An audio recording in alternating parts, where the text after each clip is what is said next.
اعوذ باللہ من الشیطان الرجیم، بسم اللہ الرحمن الرحیم۔ اللہ اکبر، سبحان اللہ، الحمدللہ، استغفر اللہ، الصلاۃ والسلام علیکہ یا رسول اللہ وعلی آلکہ واصحابکہ یا حبیب اللہ۔ ناظرین، آج جس موضوع پہ ہم آپ کے ساتھ ایک فیملی جیسی گفتگو کرنے جا رہے ہیں وہ غصے کے موضوع پر ہے۔ آپ لوگ بھی بہت سوچتے ہیں، ہم لوگ بھی سوچتے ہیں، اور بہت سارے ناظرین جو ہمیں کال کر کے بتاتے ہیں کہ ان کے گھر میں ہر وقت لڑائی جھگڑے رہتے ہیں، تو اس کے لیے کچھ بتائیں۔ اب دیکھیں ناظرین، لڑائی جھگڑا کب ہوتا ہے؟ لڑائی جھگڑا تب ہوتا ہے جب گھر میں چھوٹے بڑوں کے آگے، یا بڑے اپنے بڑوں کے آگے، یا بہن بھائی ایک دوسرے کے ساتھ، یا دونوں بھائی یا اولاد آپس میں، یہ سب جب حدود کراس ہوتی ہیں۔ حدود کیا ہوتی ہے ناظرین، حدود یہ ہے جو ہمیں ہمارے مذہب نے فرمایا، جو کہ اللہ رب العزت نے، یعنی جس نے ہمیں پیدا کیا، وہ ہمیں سب سے بہتر جانتا ہے۔ ڈاکٹر ہمیں کیا جانے گا؟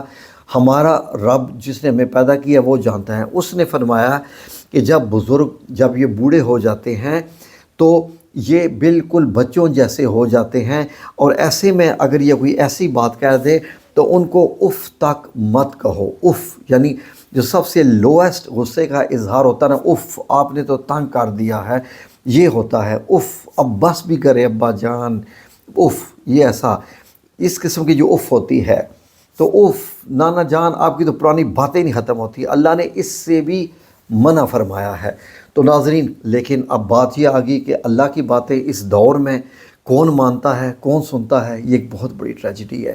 لوگ اس میری بات سے اتفاق نہیں کر رہے ہوں گے کہ میں نے جو بات کی ہے کہ اللہ کی باتیں آج کل کون مانتا ہے۔ تو بتائیے ناظرین، اللہ کی باتیں اگر ہم مانتے ہوں تو کیا ہمارے گھروں میں جھگڑے ہوں؟ اللہ کی باتیں ہم مانتے ہوں تو ہمارے بزرگ آپس میں جھگڑیں؟ اللہ کی باتیں ہم مانتے ہوں تو کیا ہمارا پاکستان اس وقت دنیا کا سب سے کرپٹ ترین ملک اور جھوٹا، مکار، فریبی، دھوکے باز ملک بن چکا ہوتا؟ اللہ کی باتیں مانتے ہوتے تو ہمارے گھروں میں جھگڑے ہوتے؟ اللہ کی باتیں مانتے ہوتے تو یہ جو کچہریاں بھری ہوئی ہیں، قتل و غارت کے کیس، جھوٹے اور مکاری کے اور چوری کے، ڈاکے کے جو کیس بڑھے ہیں، یہ سب کے سب اسی وقت ہوتے ہیں جب ہم اللہ کی باتیں نہیں مانتے۔ لیکن پاکستانی ایسی قوم ہے کہ اپنے آپ کو سب سے زیادہ عاشق رسول بھی سمجھتی ہے، اللہ کا سب سے پیارا بھی سمجھتی ہے، اور سب سے زیادہ فراڈ اور دھوکہ بھی یہی قوم کرتی ہے۔ تو ناظرین، یہ قوم تو ایسی ہے کہ نئی جوتی پہن کے جناب مسجد میں نہیں جاتے کہ چوری ہو جائے گی۔ اب مسجد میں نئی جوتی پہن کے نہ جانا، اور اگر جانا تو اپنے ساتھ اندر لے کے جانا، چوری ہو جائے گی، یہ ہے ہماری اس چیز کا معیار۔ تو ناظرین، اللہ سے دوری ہمارے معاشرے کی بگاڑ کا سبب ہے۔ آ جائے اب بات دوبارہ غصے کے اوپر ہی، کہ غصے پہ جو ہم بات کر رہے تھے ناظرین۔ اب یہ دیکھیے ناظرین کہ غصہ کوئی ایسا انسان نہیں ہے جس میں نہ پایا جائے۔ غصہ ایک فطری عمل ہے۔ غصہ ہمارے اندر پروگرام کیا ہوا ہے کہ ہمیں جب کسی کی بات بری لگے تو ہم اس کا ریئیکٹ کریں۔ لیکن کیسا ریئیکٹ کریں؟ اب یہ سنیے ناظرین، آپ نے بچپن سے واقعہ سنا ہوگا کہ حضرت علی کرم اللہ وجہہ ایک کافر کے ساتھ لڑ رہے تھے، اور اس کو تلوار مارنے ہی لگے تھے کہ اس نے آپ رضی اللہ عنہ کی طرف تھوک دیا، اور آپ نے تلوار ہٹا لی۔ کافر نے کہا کہ اب تو میں مر ہی گیا، تو میں اپنا غصہ نکال لوں، لیکن حضرت علی کرم اللہ وجہہ ہٹ کے، تو کافر نے کہا کہ کیوں، یہ کیا، تم تو مجھے مار رہے تھے تلوار، میں تو گر چکا ہوں۔ تو انہوں نے فرمایا کہ پہلے میں اللہ کے لیے لڑ رہا تھا، اب اگر میں تمہیں تلوار مارتا تو یہ تمہاری اس بے ادبی اور غصے کی وجہ سے جو ہے یہ ہو جاتی، یہ پھر اسلام کی جنگ نہ رہتی۔ وہ ایمان لے آیا۔ ناظرین، غصے کے متعلق اللہ رب العزت نے سورہ آل عمران کی آیت نمبر 134 میں کیا فرمایا ہے؟ ترجمہ سنیے۔ جو لوگ آسانی میں اور سختی کے موقع پر بھی اللہ کے راستے میں خرچ کرتے ہیں، یعنی پیسہ کم ہو یا زیادہ وہ خرچ کرتے ہیں۔ نمبر 2، غصہ پینے والے لوگ، لوگوں سے درگزر کرنے والے لوگ، اللہ تعالیٰ ان نیکوکاروں سے محبت کرتا ہے۔ ہوں دسو، اب کر لیں بات۔ کہتے ہیں اللہ محبت ہم سے نہیں کرتا۔ آپ اللہ کے بندوں سے محبت کرو نا۔ ناظرین، جب کہ میں نے یہ آیت پڑھی، اور پھر ایک اور سورہ ہے جس میں اللہ رب العزت نے فرمایا کہ وہ لوگ جو لوگوں کی سخت باتوں کا نرمی سے جواب دیتے ہیں، پیار اور محبت سے، سلیقے سے جواب دیتے ہیں، وہ بڑے صاحب نصیب ہوتے ہیں، وہ بڑے صاحب نصیب ہوتے ہیں۔ یعنی اللہ خود ان لوگوں کی تعریف کر رہا ہے جو کہ غصے کی بات کا جواب بھی نرمی سے دیتے ہیں، اور اللہ ان کے نصیب کی تعریف کر رہا ہے، نصیب دینے والا اللہ۔ اور پھر اللہ نے یہ بھی فرمایا کہ جس کے ساتھ تم نے نرمی سے بات کی ہے، ہو سکتا ہے کہ فیوچر میں جا کے وہ تمہارا اچھا دوست بھی ثابت ہو جائے۔ یہ کون ہمیں دوستوں کی طرح اتنی پیاری باتیں بتا رہا ہے؟ یہ ایسی باتیں جو ہمیں ہمارے ٹیچروں نے نہیں بتائی، ہمارے استادوں نے، ہمارے بزرگوں نے نہیں فرمائی، یہ ہمیں اللہ بتا رہا ہے ناظرین۔ اور ناظرین، مجھے بھی زندگی میں بڑے بڑے غصے آئے، اور میں نے زندگی میں ایک ہی بار غصہ نکالا، اور یقین کریں کہ وہ غصہ ایسا نکالا کہ وہ میری زندگی کا آخری غصہ ثابت ہوا، آخری غصہ ثابت ہوا۔ کیونکہ ناظرین، اس غصے سے جو میں نے سبق سیکھا، یقین کریں کہ پچھلے میں وہ 30 سال سے میں وہ سبق دہرا رہا ہوں، اپنے اوپر لاگو کر لیا۔ مجھے اتنا پتہ چل گیا ہے کہ آپ کے منہ سے نکلے ہوئے سخت الفاظ ساری عمر آپ کا پیچھا کرتے ہیں، اور غصے میں چلایا ہوا آپ کا ہاتھ ایسا ہی ہے کہ جیسے کسی شیشے کو لگا ہو، شیشہ ٹوٹ گیا ہو اور وہ کبھی بھی نہیں جڑ سکتا۔ اس کو آپ جتنا مرضی گلیو سے لگا کے جوڑ بھی دیں، لیکن اس کے اندر سے جو اس کی کریکس ہوتی ہیں وہ نہیں جاتی۔ اور ناظرین، میں نے جب لوگوں کو اسٹڈی کیا، لوگوں کو میں نے دیکھا، تو یہ جو کچہری ہماری بھری ہوتی ہیں، یہ جو کیسز لگی ہوتی ہیں عدالتوں میں، ان سب سے آپ کبھی انٹرویو لے کے دیکھیں تو آپ کو پتہ چلے گا کہ چند لمحے کی بات تھی، انہوں نے برداشت نہیں کیا تھا، انہوں نے غصے سے گولی چلائی، چاقو چلایا، چھری چلائی، جو کچھ ان کے ہاتھ میں تھا انہوں نے وہ ہتھیار چلایا، اگلا مر گیا۔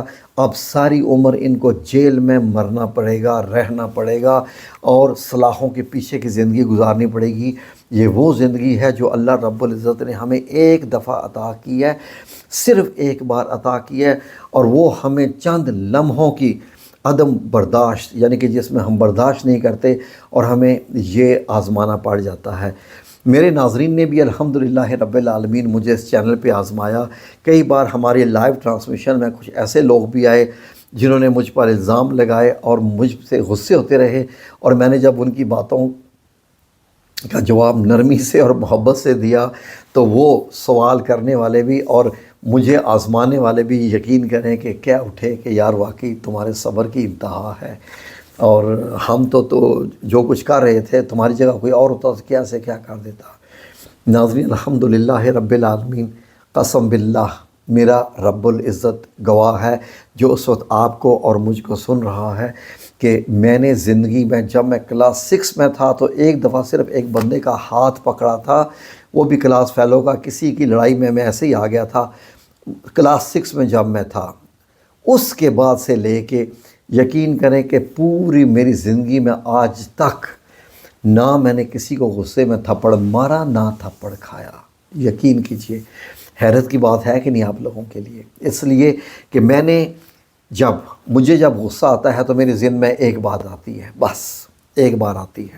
نمبر 1، یہ غصہ اگر میں کروں گا تو میں معاملے کو سدھار نہیں سکتا، میں معاملے کو مزید بگاڑوں گا۔ نمبر 2، میں اگر اس غصے کا جواب غصے سے دوں گا، جھگڑا کروں گا، تو میں اپنی زندگی کے وہ دن جو میں نرم بستر پر بیٹھ کے لیٹ کر گزارتا ہوں، مجھے جیل میں سڑنا پڑے گا، رگڑنا پڑے گا، اور میری زندگی سے جو ہے وہ باقی میرے بچوں کو بھی برداشت کرنا پڑے گا۔ یہ والے جس کا واسطہ کچہری سے پڑ گیا، سمجھے کہ اس کی زندگی ویسے ہی برباد ہوگی۔ اور اس کے بعد پاکستان میں نے دیکھا ہے ناظرین کہ میاں بیوی، یقین کریں، جو کہ رشتے ہی برداشت کا ہے، ایک دوسرے سے برداشت کا ہے، آپس میں ایک دوسرے کو جواب دیتے ہیں، منہ پہ جواب دیتے ہیں۔ اللہ کی قسم، جو بیویاں اپنے خامدوں کو جواب دیتی ہیں، کبھی بھی خامد ان کی دل سے رسپیکٹ نہیں کرتے، وہ صرف برداشت کرتے ہیں، اور وہ صرف اس وجہ سے برداشت کرتے ہیں کہ یہ چلیں اب ہم نے گزارا کرنا ہے ایک دوسرے کے ساتھ تو مل جل کر ہی کر لیں۔ تو ظاہر ہے کہ اگر وہ بھی جواب دیں گے تو وہ بیوی تو پہلی غصے میں ہے، طلاق ہو جائے گی، بچوں کی زندگی برباد ہو جائے گی۔ اسی طریقے سے میں نے خاوندوں کو بھی دیکھا ہے، وہ بیویوں سے لڑتے ہیں، جھگڑتے ہیں، نوکرانی سمجھتے ہیں، بیویوں پہ ہاتھ اٹھاتے ہیں۔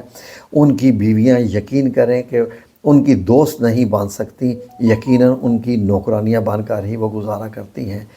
اللہ کی قسم جو میرے اور آپ کے بیچ میں اس وقت گواہ ہے کہ میں اور میری مسز ہم دنیا کے سب سے بہترین دوست ہیں۔ ایسے دوست ہیں کہ میں یقین کریں کہ کوئی بھی بات ہو میں اپنی بیگم سے کرتا ہوں، وہ غصہ نہیں ہوتی، کسی قسم کی بات بھی میں بھی غصہ نہیں ہوتا۔ ہمیں معلوم ہے کہ ہم ایک دوسرے کا سہارا ہیں، اللہ کا بنایا ہوا ایک نظام۔ ناظرین، غصے کا روحانی علاج کیا ہے؟ اب سنیے ناظرین، سعودی عربیہ میں نے دیکھا تھا کہ جب بھی کسی بندے کو غصہ آئے تو تمام اس کے ارد گرد کے لوگ یا جس بندے پر وہ غصہ کر رہا ہو وہ اس کو کہتا ہے صلی علی النبی، کہ درود شریف پڑھو۔ ناظرین، جب کوئی کہہ دے کہ درود شریف پڑھو تو آپ کو پڑھنا ہی ہوتا ہے، خواہ آپ کے ہاتھ میں چھری ہے، بندوق ہے، گولی ہے، جو کچھ بھی آپ کے ہاتھ میں ہے، آپ کو درود شریف پڑھنا ہوتا ہے، مست ہو جاتا ہے صلی علی النبی صلی اللہ علیہ وآلہ وسلم۔ اس کا مقصد ہوتا ہے کہ اگلے کے بندے میں جو غصہ آیا ہوا ہے وہ دور ہو جائے۔ اس کے علاوہ اگر غصہ آ جائے اور آپ چاہتے ہیں کہ غصہ دور ہو جائے تو نمبر 1، لمبی لمبی ٹھنڈی ٹھنڈی سانسیں لیجئے، لمبی لمبی سانسیں لیجئے، اس سے آپ کا غصہ دور ہو جائے گا۔ نمبر 3، اگر غصہ آ جائے تو آپ پانی پیجئے، پانی پیجئے، یہ آپ کے لیے بہتر ہے۔ اگر آپ گھر میں ہیں اور آپ کو غصہ آ گیا ہے تو اس کا بہترین حال ہے کہ وہ جگہ چھوڑ دیجئے، وہ جگہ چھوڑ دیجئے۔ آپ اگر مرد ہیں تو چند منٹ کے لیے گھر سے باہر چلے جائیے، اگر کوئی خاتون ہے آپ کو غصہ آیا ہوا ہے تو وہ جگہ چھوڑ کے کسی دوسرے کمرے میں چلے جائیں اور منہ ہاتھ دھوئیں، منہ ہاتھ دھوئیں۔ چہرے پہ پانی ڈالنے سے غصہ ختم ہو جاتا ہے، یہ نشانی ہوتی ہے۔ اور اگر آپ چاہتے ہیں کہ غصہ ختم ہو جائے آپ کے اندر سے ہی تو بکثرت آپ یہ جو ذکر میں بتا رہا ہوں یہ وظیفہ آپ کرتے رہیں، غصہ آپ کے اندر سے ختم ہو جائے گا۔ وہ کیا ہے؟ وہ یہ ہے لا حول ولا قوت الا باللہ، یہ اور یا ولی یا والی، یہ دو، یہ آپ نے یا ولی یا والی 100 دفعہ صبح 100 دفعہ شام کریں، اور لا حول ولا قوت الا باللہ یہ بھی یا کھلا کر لیں زیادہ سے زیادہ، یا 100 دفعہ صبح 100 دفعہ شام کر لیں۔ انشاءاللہ آپ کے اندر برداشت آنا شروع ہو جائے گی۔ اور ذہن میں رکھ لیجئے کہ غصہ ہوتا چند سیکنڈ کا ہے، اس کے اثرات ساری عمر بھگتنا پڑتے ہیں، یہ میک شور کر لیجئے، ساری عمر بھگتنا پڑتے ہیں ہے۔ تو اس پہ بڑی اور بھی باتیں ہو سکتی ہیں، تو یہ صرف آپ کو بتاؤں گا کہ نبی کریم صلی اللہ علیہ وسلم نے فرمایا کہ پہلوان وہ نہیں جو کشتی لڑنے میں غالب ہو جائے، بلکہ اصلی پہلوان تو وہ ہے کہ جو غصے کی حالت میں اپنے آپ پر قابو پائے اور بے قابو نہ ہو۔ جی ناظرین، تو آپ پہلوان بنیے، آپ ڈرپوک اور بزدل مت بنیے، جاہل مت بنیے۔ غصے میں ہاتھ چلانے والا بندہ جاہل ہوتا ہے بیسیکلی، یس، غصے میں، ٹھیک ہے جی۔ جزاکم اللہ خیر، اللہ آپ سب لوگوں کو اپنی زبان میں رکھے، آمین یا رب العالمین برحمتک یا ارحم الراحمین۔